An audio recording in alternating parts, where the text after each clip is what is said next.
আমৃত্যু ভালোবাসি তোকে। লিখেছেন সালমা চৌধুরী। পর্ব সংখ্যা 15। হালিমা খান মেয়ের কপালে হাত রেখে ব্যস্ত হলেন জলপট্টি দেওয়ার জন্য। গতরাত থেকে নাওয়া খাওয়া এক করে মেয়ের যত্ন নিচ্ছেন। চোখ মুখে ক্লান্তির ছাপ স্পষ্ট। মেঘের মাথায় জলপট্টি দিতে দিতে মেঘের চুলে হাত দিলেন। দীর্ঘ চুলে জট লেগে অগোছালো হয়ে আছে। হালিমা খান কোমল কণ্ঠে মেয়েকে বললেন, তুই সুস্থ হলে তোকে নিয়ে পার্লারে যাব। মেঘ ছোট্ট করে শুধালো, কেন? হালিমা খান শ্বাস ছেড়ে শীতল কণ্ঠে বললেন, তোর চুলগুলো কাটাতে হবে। মেঘ আঁতকে উঠে বলল, না, চুল ছোট করব না আমি। হালিমা খান মেয়ের মাথায় হাত বুলাতে বুলাতে ঠান্ডা স্বরে বুঝালেন, তুই তো নিজের যত্নই নিজে নিতে পারিস না, চুলের যত্ন কিভাবে নিবি? তার থেকে ভালো এখন চুলগুলো কেটে দিলে ভর্তি পরীক্ষা দিতে দিতে দেখবি বড় হয়ে যাচ্ছে। মেঘ চুপচাপ মায়ের কথা শুনছে, কোনো প্রতিবাদ করল না। চোখ বন্ধ করে শুয়ে আছে। এখনও জ্বর 100 ডিগ্রি সেন্টিগ্রেডতেই আছে। ঔষধ খাওয়ানো হচ্ছে, তারপরও কমছে না। প্রয়োজন ছাড়া কারোর সাথে কথা বলে না। সারাক্ষণ চোখ বন্ধ করে শুয়ে থাকে, আর না হয় ঘুমায়। তানভীর বিকেলে বের হয়েই এমপির সম্মেলনে গেল। সেখানে প্রোগ্রাম শেষ করে তারা কয়েকজন মিলে এলাকায় বেরিয়েছে ভোট চাওয়ার জন্য। এক গলিতে কয়েকটা বাসায় ভোট চাওয়ার পর আচমকা তানভীরের নজর পড়ে মেইন রোডে। সাথের কয়েকজনকে দায়িত্ব দিয়ে তানভীর দৌড়ে বেরিয়ে এসেছে গলি থেকে। মেইন রোডে এসে গলা উঁচু করে ডাকলো, এই মেয়ে, দাঁড়াও। বন্যা সহসা পিছনে ঘুরল। তানভীরকে দেখে বিস্মিত হয়ে বলল, ভাইয়া আপনি? তানভীর কয়েক কদম এগিয়ে বন্যার মুখোমুখি হয়ে গম্ভীর কণ্ঠে প্রশ্ন করল, আমি তোমার কোন জন্মের ভাই? তানভীরের গোমরা মুখ কথায় বন্যা কিছুটা ভ্যাবাচাকা খেল। উদ্বিগ্ন কণ্ঠে বলল, না মানে আপনি মেঘের ভাইয়া তাই। তানভীর এবার কিছুটা কড়া স্বরে বলল, আমাকে ভাইয়া ডাকার অধিকার শুধু মেঘের। তোমার ইচ্ছে হলে তানভীর ভাই বলতে পারো, কিন্তু মায়ের পেটের ভাইয়ের মতো ভাইয়া ভাইয়া বলে ডাকবা না। বন্যা আস্তে আস্তে বিড়বিড় করল, মেঘের ভাইগুলো এমন কাঠখোট্টা কেন?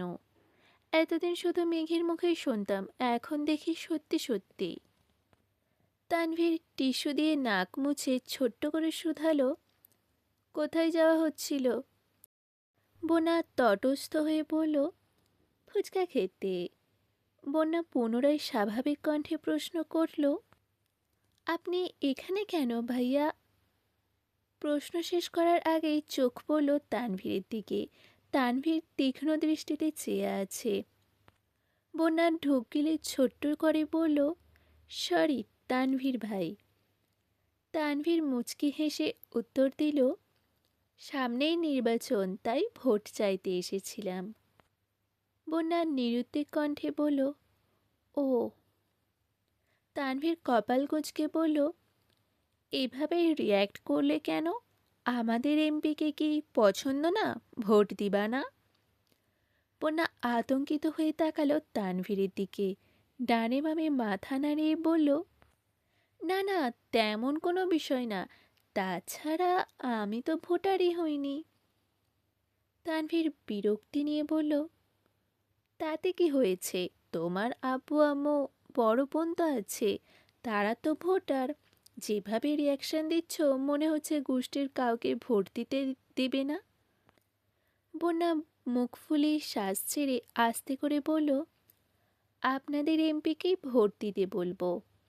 তানভীর মোলায়েম কণ্ঠে বলল, ঠিক আছে, এখন বাসায় যাও। কিছুক্ষণের মধ্যেই তোমাদের বাসায় আসছি। সবাইকে হালকা নাস্তা দিও। বোনার চোখ গোল গোল করে চাইল, তারপর ছোট করে বলল, আমি ফুচকা খেতে যাচ্ছিলাম। তানভীর কণ্ঠ ভারী করে বলল, একদিন ফুচকা না খেলে কি মরে যাবে? বন্যা নির্বাক চোখে চেয়ে রইল। তানভীর গলা খাঁকারি দিয়ে পুনরায় বলল, ভেবো না তোমায় জোর করছি। সত্যি বলতে, সম্মেলন থেকে সরাসরি এদিকে চলে আসছি। ওরা সকালের পর থেকে এখনো কিছু খায়নি। তোমাদের এদিকে নাস্তা খাওয়ার মতো কোনো দোকান রেস্টুরেন্ট কিছুই নেই। কাজ শেষ না করে যাওয়া সম্ভব না। আবার সন্ধ্যার আগে কাজ শেষ করতে হবে। তুমি বনুর বেস্ট ফ্রেন্ড, সেই সুবাদে তোমাকে বলছি। আমাকে না খাওয়ালেও চলবে। ওদের জন্য একটু চা বিস্কুট আর হালকা নাস্তার ব্যবস্থা করে দিলে খুব ভালো হতো। বন্যা স্বাভাবিক কণ্ঠে বলল, জি অবশ্যই, আমি বাসায় গিয়ে ব্যবস্থা করছি। আপনি সবাইকে নিয়ে বাসায় আসবেন প্লিজ। বন্যা পুনরায় বলল, বাসা চিনেন? তানভীর উপর নিচ মাথা নাড়ল। বন্যা আর কথা না বাড়িয়ে চুপচাপ বাসার দিকে হাঁটা দিল। বন্যাদের মধ্যবিত্ত পরিবার, বাবা সরকারি কর্মকর্তা, বন্যারা দুই বোন আর এক ভাই। বন্যার বড় বোনের স্নাতক শেষ, এখন চাকরির জন্য পড়াশোনা করছে আর বিভিন্ন চাকরির পরীক্ষা দিচ্ছে। বন্যা ছোট মেয়ে। তাছাড়া বন্যার একটা ছোট ভাইও আছে, এখন ক্লাস 8-এ পড়ে, নাম হৃদ। বন্যা বাসায় গিয়ে আম্মুকে আর বোনকে বলে রান্নার ব্যবস্থা করতে। কিছুক্ষণ সময়ের মধ্যেই নুডলস, পকোড়া, ফিরনির সাথে চা বিস্কুট রেডি করে ফেলেছে। কিছুক্ষণ পর হাজির হলো সকলে। এলাকার সব বাড়িতে বলে শেষের দিকে গিয়েছে বন্যাদের বাসায়। কলিং বেল চাপতেই কিছুক্ষণের মধ্যে বন্যা এসে দরজা খুলে দিল। তানভীর দুটা শপিং ব্যাগ এগিয়ে দিল বন্যার দিকে। সবাই বসতে সবাইকে বসতে বলে বন্যা ভিতরে চলে গেছে। বন্যার আম্মু সকলকে নাস্তা দিতে ব্যস্ত। বন্যার বোন কাজ শেষ করে আগেই নিজের রুমে চলে গেছেন। একটা শপিং ব্যাগ খুলতেই চোখে পড়ল পার্সেল করা ফুচকা।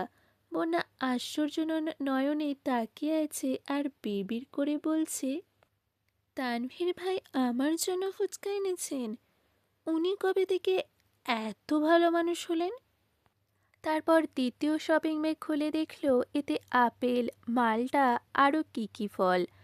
বন্যাদের বাসায় টুকটাক নাস্তা করে বেরিয়ে পড়েছে সকলে।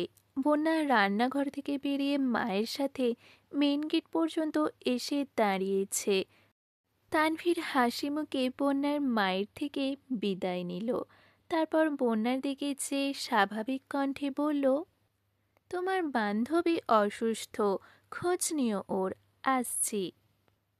তারপর চুপচাপ বেরিয়ে চলে গেল তানভীর। তানভীর যাওয়ার পরপরই বন্যার রুমে এসে মেঘকে কল দিল। টানা দুবার কল বেজে শেষ হয়েছে, তৃতীয়বার রিসিভ হলো। বন্যা চিন্তিত স্বরে শুধালো, তুই নাকি অসুস্থ? কি হয়েছে তোর? মেঘ জ্বরের ঘোরে কথা বলতে পারছে না, কাঁপা কাঁপা গলায় বলল, জ্বর। তোকে কে বলল? বন্যা স্বাভাবিক কণ্ঠে জবাব দিল, তানভীর ভাই আসছিল, উনিই বলে গেলেন। মেঘ কপাল কুঁচকে গলায় একটু জোর দিয়ে বলল, ভাইয়া তোদের ওখানে গিয়েছিল কেন? আমাদের এলাকাতে ভোট চাইতে এসেছিলেন, আরও কয়েকজন ছিল। আমাদের বাসায় হালকা নাস্তা করে গেছেন আর তোর কথা বলে গেছেন। মেঘ ঠান্ডা কণ্ঠে বলল, ওহ আচ্ছা। বন্যা পুনরায় শুধালো, জ্বর কি বেশি? আর জ্বর কিভাবে বাঁধালি? মেঘ ভরাট শীতল কণ্ঠে উত্তর দিল, হুম, অনেক জ্বর, এমনিই উঠেছে। মেঘ মনে মনে ভাবছে, আবির ভাই থাপ্পড় মেরেছে, এটা কোনোভাবেই বন্যাকে বলা যাবে না। বন্যা উত্তেজিত কণ্ঠে বলল, বেবি শোন না। মেঘ জ্বরের ঘোরেই বলছে, বল শুনছি। বন্যা দ্বিগুণ উত্তেজিত কণ্ঠে বলল, জানিস তোর ভাই তো আমার জন্য ফুচকা নিয়ে আসছে আজ। মেঘ এবার চোখ গোল গোল করে চাইল, গলা ছেড়ে বলল, কাহিনী কি, পুরোটা বল। বন্যা এবার স্বাভাবিক কণ্ঠে সম্পূর্ণ ঘটনা খুলে বলল। সবটা শোনার পর মেঘের সোজাসাপটা উত্তর, শোন, আমার ভাই যতই রাগ দেখাক না কেন, দিন শেষে আমার পছন্দের সব জিনিস ভাইয়াই এনে দেয়। আবির ভাইয়ের মতো এত নিষ্ঠুর না, তাই ভবিষ্যতে আমার ভাইকে নিয়ে বাজে কথা বলবি না। বন্যা উদ্বিগ্ন কণ্ঠে বলল, আমির ভাইয়ের সাথে আবার কিছু হয়েছে নাকি? মেঘ থাপ্পড়ের কথা এড়িয়ে গিয়ে বলল, ওনার ফোনে একটা মেয়ের ছবি দেখেছি। তাছাড়া জান্নাত আপুর সাথেও গতকাল কত মধুর স্বরে কথা বলেছেন। আমার মনে হয় জান্নাত আপুকেই উনি পছন্দ করেন। বন্যা বিরক্তি নিয়ে বলা শুরু করলো, ফালতু ব্যাটারি নিয়ে একদম ভাববি না তুই। তোর জন্য কিউট একটা বয়ফ্রেন্ড খুঁজে দিব, তুই কোনো চিন্তা করিস না। ওই ব্যাটার কথা তো ভুলেও ভাববি না। ওই ব্যাটা কি হারাচ্ছে সেটা একদিন ঠিক বুঝবে। মেঘের অক্ষিপট ভিজে আসছে, গলা খাকারি দিয়ে আস্তে করে বলল, সময় পেলে আমায় দেখতে আসিস, রাখছি এখন। সঙ্গে সঙ্গে কল কেটে দিল মেঘ। বন্যাও বুঝতে পারল মেঘের মন খারাপ, তাই আর বিরক্ত করেনি। মেঘ নীরবে কিছুক্ষণ চোখের জল ফেলে বিড়বিড় করে বলল, আমাকে অনুভূতিহীন আর নিষ্ঠুর হতে হবে, যাতে দুনিয়ার কোনো কষ্ট আমায় ছুঁতে না পারে। তারপর রুমের ছাদের দিকে চেয়ে অন্যমনস্ক কণ্ঠে গুনগুন করে গান গাইছে। আবছায়া চলে যায় হিজলের দিন, অভিমান জমে জমে আমি ব্যথাহীন। আহারে জীবন, আহা জীবন, জলে ভাসা পদ্ম যেমন। রাত ৯টার দিকে আলী আহমেদ খান আর মোজাম্মেল খান বাসায় ফিরেছেন। খাওয়া দাওয়া শেষ করে আবিরকে দেখতে এসেছেন। কিছুক্ষণের মধ্যে তানভীরও বাসায় ঢুকেছে। নিজের রুমে গিয়ে ফ্রেশ হয়ে মেঘের রুমে গেল। হালিমা খান মেঘের মাথায় জলপট্টি দিচ্ছেন। মেঘ চোখ বন্ধ করে শুয়ে আছে। মেঘের কাছে কিছুক্ষণ বসে আবিরের রুমে চলে গেল তানভীর। মালিহা খান ছেলের মাথার কাছে বসে বসে মাথায় হাত বুলাচ্ছেন। জ্বর কিছুটা কমেছে, তবে হাতে হালকা ব্যথা, সাথে ফোলাটাও আছে। আলী আহমেদ খান আর মোজাম্মেল খান চেয়ারে বসে আছেন। তানভীর রুমে ঢুকে অন্য পাশে ঘুরে এসে আবিরের বিছানায় বসল।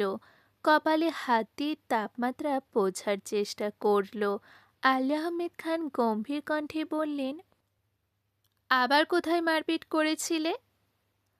আবির নিস্তব্ধ হয়ে ছাদের দিকে চেয়ে আছে। আলী আহমেদ খান পুনরায় শুধালেন, কি হলো, কাকে মেরে নিজের হাতের এই অবস্থা করেছ? আবির আব্বুর দিকে চেয়ে নরম স্বরে বলল, আমি খুবই ভদ্র ছেলে, মারপিট একদমই পছন্দ করি না। আপনি শুধু শুধু টেনশন করেন আমাকে নিয়ে। আবিরের ভাবের কথা শুনে তানভীর বিস্ময় চোখে চেয়ে আছে আর মনে মনে বলছে, বাহ ভাইয়া বাহ, কি নাটকটাই না করছো। বলতেই হয়, আপনি গুরু আমি শিষ্য, বুদ্ধি আমার কম।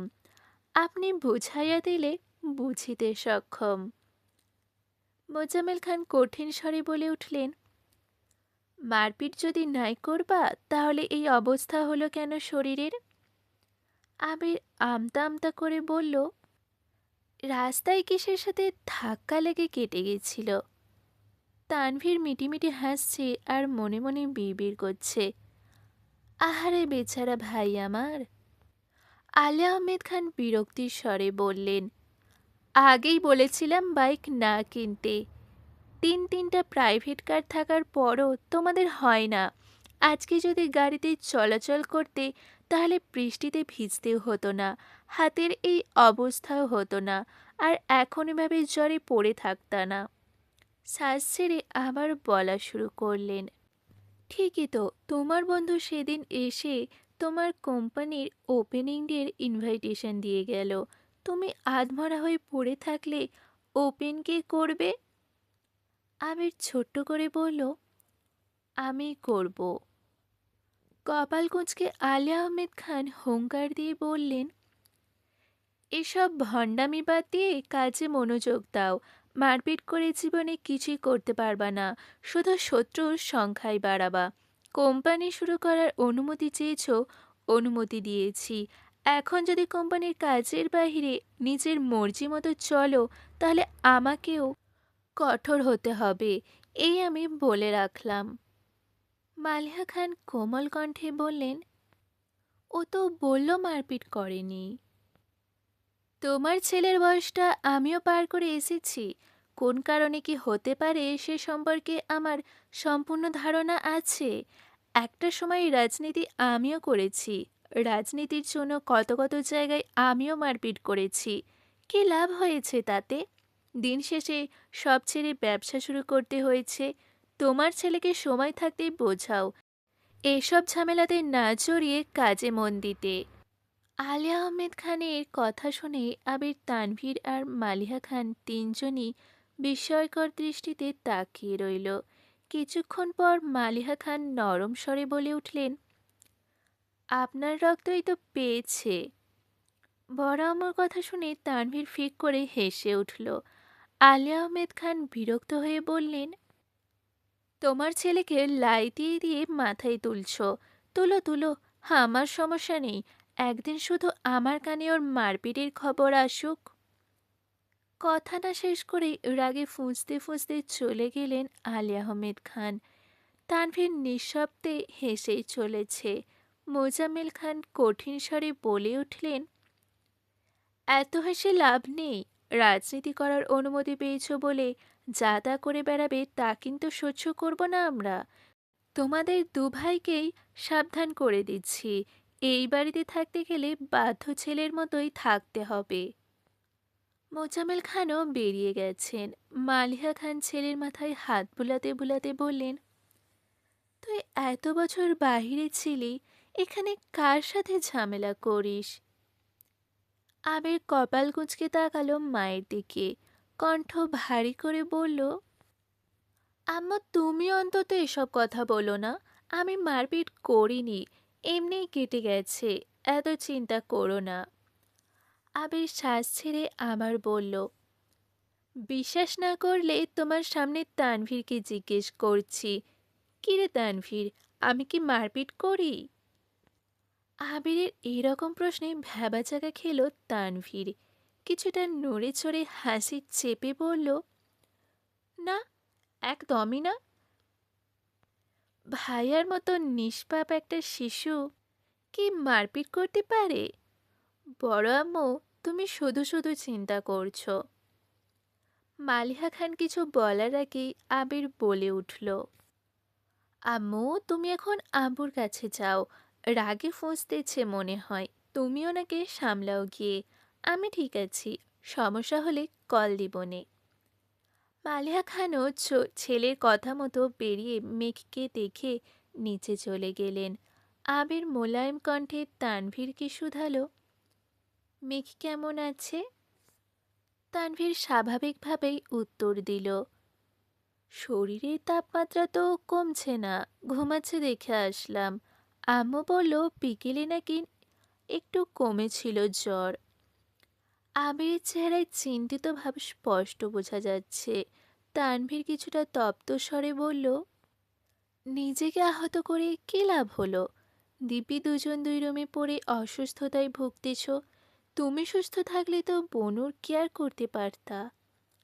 আবির চুপচাপ শুয়ে আছে, কিছুই বলছে না। আবিরকে নীরব থাকতে দেখে তানভীর ছোট করে শুধালো, ব্যথা কমেছে হাতের? আমির গম্ভীর কণ্ঠে উত্তর দিল, কিছুটা। তানভীর পুনরায় প্রশ্ন করল, খেয়েছ ভাইয়া? আবির সঙ্গে সঙ্গে উত্তর দিল, হ্যাঁ। আবির হঠাৎই তীক্ষ্ণ দৃষ্টিতে চেয়ে তানভীরকে প্রশ্ন করল, কোথায় যাবি বলছিলি? গেছিলি? কি খাওয়ালো? তানভীর হাসি মুখে উত্তর দিল, নাস্তা খাওয়াইছে। আবির স্বাভাবিক কণ্ঠে বলল, গো অ্যাহেড। তানভীর শান্ত স্বরে বলল, রেস্ট নিবা? লাইট অফ করে দিব? আবির উপর নিচ মাথা নাড়ল শুধু। তানভীর লাইট অফ করে বেরিয়ে গেছে। ঘন্টাখানেক পর আবির কোনো রকমে উঠে নিচের রুম থেকে বেরিয়ে ধীরগতিতে মেঘের রুমে এসেছে। হালিমা খান কোনো কারণে নিচে গেছেন। বারান্দায় লাইটের আলোতে পরিষ্কার দেখা যাচ্ছে মেঘ গভীর ঘুমে মগ্ন। 24 ঘন্টার ঝড়ে অষ্টাদশীর মুখমণ্ডল মলিন হয়ে গেছে। মেঘের ঘুম বরাবরে খুব গভীর। বাড়িতে বড়সড় দুর্ঘটনা হলেও ঘুম থাকলে ঘুমিয়ে থাকলে মেঘ কিছুই বুঝতে পারে না। এখন তো জ্বর, তার উপর ঔষধের প্রভাবে সারাদিন রাত খুব ঘুমায়। আবির বিছানার পাশে মেঘের কাছাকাছি এসে বসেছে। বাম হাত এগিয়ে দিল অষ্টাদশীর কপাল বরাবর। জ্বরের তীব্রতা বুঝতে পেরে দীর্ঘশ্বাস ফেলল। অষ্টাদশীর চুলে হাত বুলাতে বুলাতে বিড়বিড় করে বলল, আল্লাহ, ওর সব ব্যাধি আমায় দাও, তবুও ওকে তুমি সুস্থ করে তুলো প্লিজ। ওর এই অসুস্থতা সহ্য করার ক্ষমতা আমার নেই। কিছুটা সময় নিস্তব্ধ হয়ে চেয়ে রইল অষ্টাদশীর ক্লান্ত বদনে। মনে মনে কত শত ভাবনারা যেন বাঁধ ভেঙে ছোটাছুটি করছে। মাথায় হাত বুলাতে বুলাতে শীতল কণ্ঠে বলা শুরু করলো, আই এম সরি মেঘ, আর কোনোদিনও তোর গায়ে হাত তুলব না। প্লিজ, এবারের মতো মাফ করে দিস আমায়। গত 9 বছরের মতো এবার অন্তত দূরে সরিয়ে দিস না। রাগ কর আর যাই কর, কিন্তু কথা বলিস প্লিজ। তুই কথা না বলে এবার হয়তো দেশ নয়, দুনিয়া ছেড়েই চলে যাব। কথাগুলো একেবারে বলে দীর্ঘশ্বাস ছেড়ে ধীর পায়ে রুম থেকে বেরিয়ে নিচের রুমে চলে গেল আবির। রুমে গিয়ে ফোন হাতে নিয়ে ডাক্তারের নাম্বারে কল করলো। ডাক্তারের সাথে কথা শেষ করে একটা ছোট পৃষ্ঠাতে দুটো ঔষধের নাম লিখতে লিখতে তানভীরকে কল দিল। তানভীর 1 মিনিটের মধ্যেই রুমে হাজির হলো। আবির ওয়ালেট থেকে 1000 টাকার নোট বের করলো। ঔষধের নাম লেখা পৃষ্ঠা আর টাকাটা তানভীরের দিকে এগিয়ে দিয়ে বলল, কষ্ট করে এই দুটো ঔষধ নিয়ে আসবি প্লিজ, আর বাকি টাকা দিয়ে ওর জন্য খাবার নিয়ে আসিস। তানভীর পৃষ্ঠা হাতে নিয়ে ঠান্ডা স্বরে বলল, টাকা লাগবে না, আমার কাছে আছে। আবির শক্ত কণ্ঠে বলল, নিতে বললাম নে, আর ঔষধ এনে একটা ওরে এখনই খাওয়াইয়া দিস। তানভীর ঠিক আছে বলে টাকা নিয়ে বেরিয়ে পড়েছে।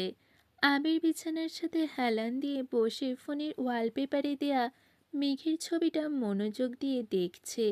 আবির দেশে ফেরার পর শুক্রবারে যখন সব আত্মীয়রা আবিরকে দেখতে আসছিল, সেই সময়ে সোফায় আবির আর মেঘ মুখোমুখি বসেছিল। তখনই আবির মেঘের ছবি তুলেছিল। সেই ছবিটাই এডিট করে ওয়ালপেপারে দিয়ে রেখেছে। ছবিটা দেখতে দেখতে হঠাৎই ঠোঁটের কোণে এক চিলতে হাসি ফুটে উঠল আবিরের। তারপর গুনগুন করে গান গাইতে শুরু করলো। কেটে গেল 2 দিন। আবির কিছুটা সুস্থ হয়েছে। হাতের ব্যথা একেবারে সারেনি। ঔষধ চলছে। এর মধ্যে রাকিব, রাসেল সহ বাকি বন্ধুরাও দেখতে এসেছিল আবিরকে। এই 2 দিনে মেঘের জ্বর কমেছে ঠিকই, তবে শরীর অতিরিক্ত দুর্বল। হালিমা খান ঘন্টায় ঘন্টায় মেয়ের জন্য এটা সেটা রান্না করে নিয়ে আসে আর মেয়েকে জোর করে খাওয়ান। আবির রাতে দিনে বেশ কয়েকবার করে মেঘকে এসে দেখে যায়। মেঘ সজাগ থাকলেও আবিরকে দেখলেই চোখ বন্ধ করে শুয়ে থাকে। আবির তো একটা কথা বললেও মেঘ যেন নিস্তব্ধ হয়ে যায়, সর্বোচ্চ মাথা নাড়ে শুধু। রবিবার রাতে আবির বিছানায় বসে বাম হাতে ল্যাপটপে কাজ করছিল। আগামীকাল 1 তারিখ, আবিরের অফিসের ওপেনিং ডে। ইকবাল খান দরজায় এসে হালকা কাশি দিয়ে বললেন, ভিতরে আসবো? আবির ল্যাপটপ থেকে চোখ সরিয়ে কাকামণির দিকে চেয়ে বলল, কাকামণি, ভিতরে আসো। ইকবাল খান চেয়ারে বসতে বসতে শুধালেন, শরীরের কি অবস্থা এখন? কাল কি অফিস করতে পারবি? আবির ঠান্ডা কণ্ঠে জবাব দিল, পারবো। তাছাড়া রাকিব রাসেল তো আছেই, সমস্যা হবে না আশা করি। ইকবাল খান একটু শক্ত কণ্ঠে বললেন, কালকে কিন্তু বাইক নিয়ে বের হবি না, আমি তোকে নিয়ে যাব। আবির মাথা নিচু করে বলল, আমি যেতে পারবো বাইকে। ইকবাল খান এবার কিছুটা রেগেই বললেন, তোকে তো তোর বাবা চাচার সাথে যেতে বলছি না, তুই আমার সাথে যাবি। আমি তো নিজের টাকা দিয়ে গাড়ি কিনেছি, এখানে ওনাদের অধিকার নেই। আবির গম্ভীর কণ্ঠে বলল, তারপরও।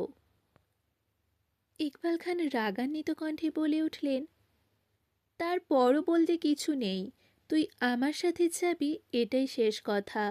আর তুই যদি এই অবস্থায় বাইক নিয়ে বের হতে চাস, তখন তো ভাইজান ডাইরেক্ট নিষেধ করবে।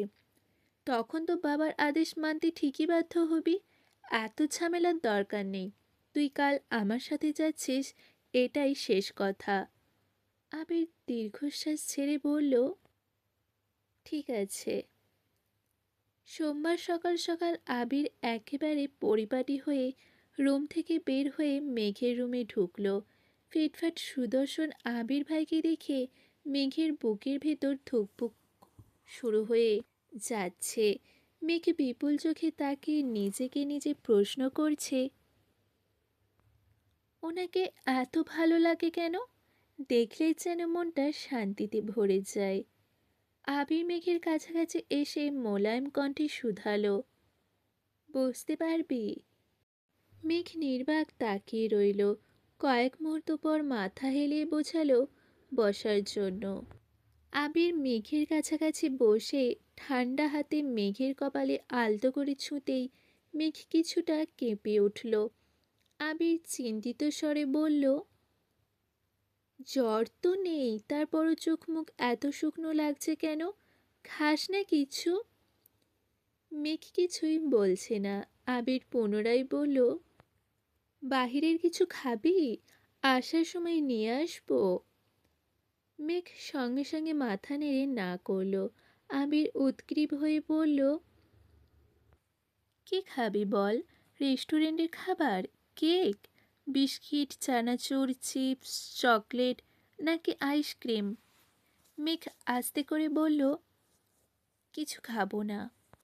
আবির ভ্রু নাচিয়ে শুধালো, চিপসও খাবি না? মেঘ ছোট করে বলল, না। না বলেই সঙ্গে সঙ্গে ওষ্ঠ ওল্টালো।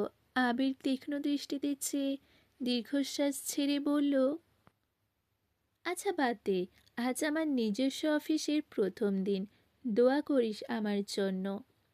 মেঘ আশ্চর্য নয়নে তাকিয়ে মনে মনে ভাবছে, আবির ভাই আমার কাছে দোয়া চাইতে এসেছেন, এটা কি স্বপ্ন নাকি?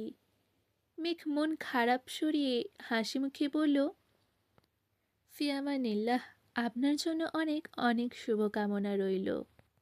মনে মনে বলল, দোয়া করি আপনি আপনার ব্যবসা আর জান্নাত আপুকে নিয়ে সুখে থাকুন। আবির স্বাভাবিক কণ্ঠে বলল, ধন্যবাদ। তুই সাবধানে থাকিস আর খাওয়া দাওয়া ঠিক মতো করিস। আসছি। আবির রুম থেকে বের হতে হতে মনে মনে বলছে, দোয়া কর যেন খুব তাড়াতাড়ি সাকসেসফুল হতে পারি আর তোকে আমার করে নিতে পারি। মেঘের রুম থেকে বেরিয়ে আবির নিচে এসে ডাইনিং টেবিলে বসেছে। মিম, মেঘ, তানভীর কেউই নেই। কেমন যেন সুস্থির পরিবেশ।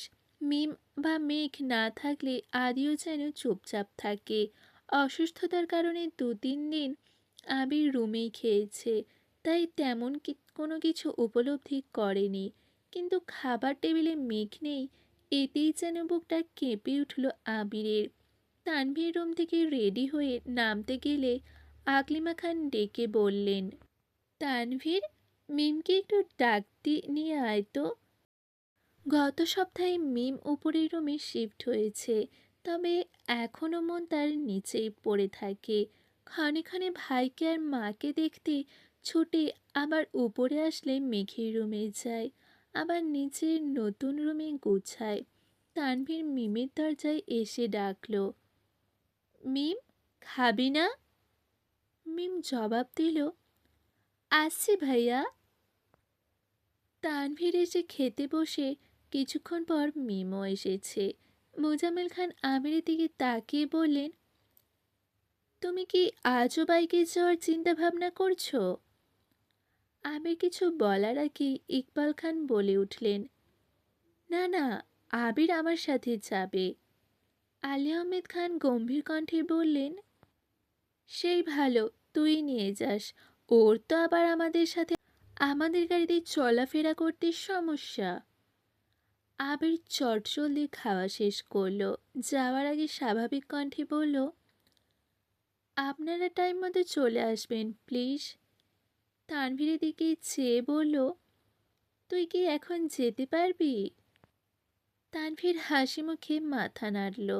আলী আহমেদ খান, মোজাম্মেল খান, ইকবাল খান থেকে শুরু করে রাকিব রাসেলের আব্বু ও চাচু যারা ছিলেন তারা সকলেই এসেছেন। অফিসের কলিগদের সহ সকলকে দুপুরে খাওয়ানো হয়েছে। আবিরের একজন পরিচিত ছোট ভাই, নাম মিরাজ, তাকে আবিরের পিএ হিসেবে নিযুক্ত করা হয়েছে। সারাদিনের ব্যস্ততা শেষে যখন ঢাকার বুকে সন্ধ্যা, তখন তানভীরের সঙ্গে বাড়ি ফিরছে আবির, সাথে কয়েক প্যাকেট বিরিয়ানি। বাসায় ঢুকে তানভীর বিরিয়ানিগুলো সবাইকে দিতে ব্যস্ত হলো। আবির একটা প্যাকেট নিয়ে সিঁড়ি দিয়ে উঠে মেঘের রুমে চলে গেল। মেঘ পাশ ফিরে ফেসবুকে ভিডিও দেখছিল। আবির গলা খাঁকারিতে এতে পিছনে ঘুরেছে। আবির বিরিয়ানির প্যাকেট এগিয়ে দিয়ে ছোট করে বলল, তোর জন্য এনেছি, খেয়ে নিস। মেঘ কপাল কুঁচকে প্রশ্ন করল, কি এতে? আবির উত্তর দিল, বিরিয়ানি। মেঘ শুধু বলেছে, আমার তো। আবির সঙ্গে সঙ্গে বলে উঠল, আমি জানি তোর বিরিয়ানির থেকেও কাচ্চি অনেক বেশি পছন্দ, কিন্তু সব দিক বিবেচনা করে অফিসে বিরিয়ানি দেয়া হয়েছে। আজ এটা খেয়ে নে, আমি অন্যদিন তোর জন্য কাচ্চি নিয়ে আসবো। মেঘার কিছু বলল না। আবিরও বিরিয়ানি রেখে নিচের রুমে চলে গেছে। ২-৩ দিন কেটে গেল। আবিরের ব্যস্ততা এখন দ্বিগুণ বেড়েছে। দুই অফিসের সিইও দায়িত্ব পালন করা চারটেখানি কথা নয়, তারপরও কোনো কাজেই ফাঁকি দেয় না ছেলেটা। নিজেকে প্রতিষ্ঠিত করার ঝোঁক মাথাচাড়া দিয়ে বসেছে। শত ব্যস্ততার মাঝেও প্রতিদিন ফজরের নামাজ পড়ে বাসায় ফিরে নিজের ভালোবাসার মানুষটাকে ঘুমন্ত অবস্থাতেই দেখে যায়। হালিমা খান ইদানিং মেঘের সাথে থাকায় আবিরের সুবিধাই হয়েছে। হালিমা খান ফজরের নামাজ পড়তে নিজের রুমে চলে যান, তারপর রান্নার ব্যবস্থা করেন। এই ফাঁকে আবির মেঘকে দেখে ছাদে চলে যায়। ২-৩ দিন যাবৎ বাসায় ফেরার সময় মেঘের জন্য এটা সেটা কিনে নিয়ে আসে। একদিন মেঘের জন্য চিপস কিনতে গিয়ে মহা মুসিবতে পড়ে গেল আবির। আবির দোকানদারকে বলেছে, চিপস দেন। দোকানদার জিজ্ঞেস করছে, কম করে হলেও ২০-৩০ জাতের চিপস। আবির হাঁ হয়ে তাকিয়ে আছে। মেঘের পছন্দের দুটা চিপসের নাম আবির জানতো, কিন্তু অন্য কোন কোম্পানির চিপস পছন্দ করে তা আবিরের অজানা ছিল। তাই দোকান থেকে সব ব্র্যান্ডের চিপস দুটা করে মোটামুটি এক বস্তা চিপস নিয়ে মেঘের রুমে হাজির হলো। ভাগ্যের সময়টা তখন বিকেল ছিল, ড্রয়িং রুমে কেউ ছিল না। এত চিপস থেকে মেঘে অগ অগার মতো চেয়ে থেকে শুধালো, আপনি কি চিপসের ব্যবসা শুরু করেছেন? আবির স্বাভাবিক সুলভ গম্ভীর কণ্ঠে উত্তর দিলেন, তোর পছন্দের চিপস কোনগুলো বের কর। এত এত চিপসের ভিড় থেকে 5টা পছন্দের চিপস বের করে বলল, এগুলোই আমার পছন্দ। আবির ভারী কণ্ঠে বলল, বাকিগুলো টেস্ট করতে পারিস, ভালো লাগলে পছন্দের লিস্ট বাড়াবি, আর ভালো না লাগলে মিম আর আদিকে দিয়ে দিস। বৃহস্পতিবার সকালে আবির অফিসে যাওয়ার পথে মিমকে ডেকে ছাদের চাবি দিয়ে বলল, মেঘের শরীর ভালো থাকলে ওকে নিয়ে একটু ছাদে যাস। মিম চাবি নিয়ে উত্তর দিল, ঠিক আছে ভাইয়া। আবির অফিস থেকে ফেরার পথে মেঘের কোচিং আর আর টিউশন থেকে এক সপ্তাহের এই সপ্তাহের সকল নোট আর পরীক্ষার প্রশ্নগুলো এনে মেঘের রুমে টেবিলের ওপর রেখে নিজের রুমে চলে গেছে। মিম আর মেঘ ছাদে ঘুরে ঘুরে ফুল গাছগুলো দেখছিল। নয়নতারা কুড়িয়ে দু বোন দুই কানে গুঁজে কয়েকটা ছবিও তুলেছে। আর এটা সেটা হাজারো গল্প করছে। এক সপ্তাহে মেঘের শরীর কিছুটা সুস্থ হয়েছে, তবে মায়ের ঘন্টায় ঘন্টায় আনা খাবার খেতে হচ্ছে। আবিরও এটা সেটা নিয়ে আসে। মোজাম্মেল খান অথবা আলী আহমেদ খান রুটি কলা ফল নিয়ে আসে। তানভীর রাতে ফেরার সময় যা চোখের সামনে পড়ে তাই নিয়ে আসে। খেতে খেতে আর শুয়ে থাকতে থাকতে ক্লান্ত হয়ে গেছে। বেশ খানিকটা সময় ছাদে ঘোরাঘুরি করে নিচে এসে যে যার রুমে চলে গেছে। মেঘ রুমে ঢুকতেই চোখ পড়ল টেবিলের উপর রাখা প্রশ্ন আর শিটের দিকে। এগুলো নিয়ে উল্টে পাল্টে দেখলো, বুঝতে বাকি নেই যে এগুলো আবির ভাই এনেছেন। মেঘ সন্ধ্যার পরে পড়তে বসেছে। অসুস্থতার বলে এক সপ্তাহ যাবৎ বই নিয়ে বসতেই পারছিল না মেয়েটা। কিছুক্ষণ পড়াশোনা করে আবির ভাইয়ের আনা প্রশ্নগুলো দিয়ে পরীক্ষা দিয়ে নিজের অবস্থান চেক করছিল। প্রতি শুক্রবার নেয় এই শুক্রবারটাও ভালোভাবে কাটলো সকলের। আবির আসরের নামাজ পড়ে করিডোর দিয়ে নিজের রুমের দিকে যাচ্ছিল। হঠাৎই সামনে পড়ল মেঘ। একটা স্কাই ব্লু কালারের জামা, সাথে সাদা ওড়না গলায় পেঁচিয়েছে। হাতে একটা পার্স নিয়ে খোলা চুলে বের হচ্ছে রুম থেকে। স্ট্রেট লম্বা চুলগুলোর আগা হাঁটু ছুঁই ছুঁই। আবির ক্ষুদ্র চোখে তাকিয়ে রইল অষ্টাদশীর পানে। মেঘ রুম থেকে বেরিয়েই মুখোমুখি হলো আবির ভাইয়ের। সাইড কেটে চলে যেতে চাইলে আবির প্রশ্ন করে উঠল, এভাবে চুল ছেড়ে কোথায় যাচ্ছিস? মেঘ মাথা নিচু করে ছোট করে উত্তর দিল, পার্লারে। আবির কপাল কুঁচকে শুধালো, কেন? মেঘ মাথা নিচু করে পুনরায় উত্তর দিল, চুল কাটাতে। আবির এবার তীক্ষ্ণ দৃষ্টিতে তাকিয়ে বলল, তোকে চুল কাটার অনুমতি কে দিয়েছে? মেঘ একদমই বলে ফেলল, আম্মা বলেছে আমি নাকি চুলের যত্ন নিতে পারি না, তাই কাটাতে যাচ্ছি। আবির গম্ভীর কণ্ঠে প্রশ্ন করল, মামুনি বলেছে? জি। আবির ভিতরে ভিতরে রাগে ফুঁসছে। কণ্ঠ দ্বিগুণ ভারী করে জানালো, চুল কাটবি ভালো কথা, কিন্তু চুল কোমরের উপরে যেন না ওঠে। মেঘ অন্যদিকে মুখ করে অভিমানী স্বরে বলল, আমার চুল আমি কাটবো, কারো অভিমতের প্রয়োজন নেই। আবির দাঁতে দাঁত চেপে দীর্ঘশ্বাস ফেলে কড়া স্বরে বলল, চুল কোমরের 1 ইঞ্চি উপরে উঠলে তোর খবর আছে। কথাটা বলা শেষ করা মাত্রই আবির দ্রুত পায়ে নিচের রুমের দিকে চলে গেল। অষ্টাদশীর স্ট্যাচুর মতো দাঁড়িয়ে বিড়বিড় করে বলল, আমার চুল আমি যা ইচ্ছা তাই করব, আপনার কথা কেন শুনবো আমি? আপনি আপনার প্রিয়তমার উপর অধিকার খাটান গিয়ে, আমার উপর অধিকার খাটাতে আসবেন না। কথাগুলো একদমই বলে সিঁড়ি দিয়ে নেমে মায়ের রুমে চলে গেল। হালিমা খান মেয়েকে নিয়ে বাসার কাছে একটা পরিচিত পার্লারে গিয়েছেন। হালিমা খান বলেছিলেন কাঁধের নিচ পর্যন্ত কেটে ফেলতে, কিন্তু মেঘের মন টানছে না। চুলের প্রতি যেন তার বড্ড বেশি মায়া। মায়ের কথায় চুল কাটতে রাজি হয়েছে সেই অনেক। হালিমা খানের জোড়াজড়িতে মেঘ পিঠ পর্যন্ত চুল কাটতে রাজি হয়েছে। পার্লারের মহিলা যখনই চুল কাটার জন্য কাঁচি হাতে নিল, তৎক্ষণাৎ মেঘের মনে পড়ে গেল আবিরের ভাই বলা কথাটা। মেঘ মনে মনে ভাবল, না না, আবির ভাইয়ের ওপর কোনো বিশ্বাস নাই। চুল ছোট করলে যদি ওই দিনের চেয়েও বেশি জোরে মারে, তাহলে তো আমি মরেই যাব। থাক বাবা, এই ফালতু ব্যাটার মার খেয়ে অকালে জীবন ত্যাগ করার কোনো প্রয়োজন নেই। আর কিছুদিন জীবনটা উপভোগ করে নিই। সঙ্গে সঙ্গে মেঘ চিৎকার দিয়ে উঠল। মেয়ের আচমকা চিৎকারে হালিমা খান কিছুটা ভড়কে গেলেন। চিন্তিত হয়ে জিজ্ঞেস করলেন, কি হয়েছে তোর? এভাবে চিৎকার করছিস কেন? মেঘ নিরুদ্বেগ কণ্ঠে বলল, কোমর পর্যন্ত কাটাবো চুল। হালিমা খান কিছুটা বিরক্ত হয়ে বললেন, কোমর পর্যন্ত কাটালে আর কি হবে?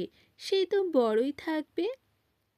মেঘ মন খারাপ করে উত্তর দিল, তারপরও কোমর পর্যন্তই কাটাবো, আর ছোট করব না প্লিজ আম্মু। হালিমা খানও আর জোর করলেন না। মেয়ের কথা মতো কোমর পর্যন্তই কাটানো হলো।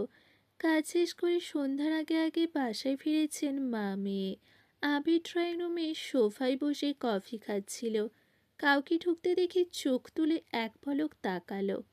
মেঘকে দেখে দৃষ্টি স্থির হলো। মেঘের চুল দেখার জন্য তীক্ষ্ণ দৃষ্টিতে চেয়ে রইল। মেঘ সিঁড়ি দিয়ে ওঠার পথে আবির ভাইয়ের দিকে তাকিয়ে ভেঙচি কেটে দ্রুত পায়ে উঠে নিচের রুমে চলে যাচ্ছে। মেঘের কোমর পর্যন্ত চুল দেখে আবির মাথা নিচু করে মুচকি হাসল।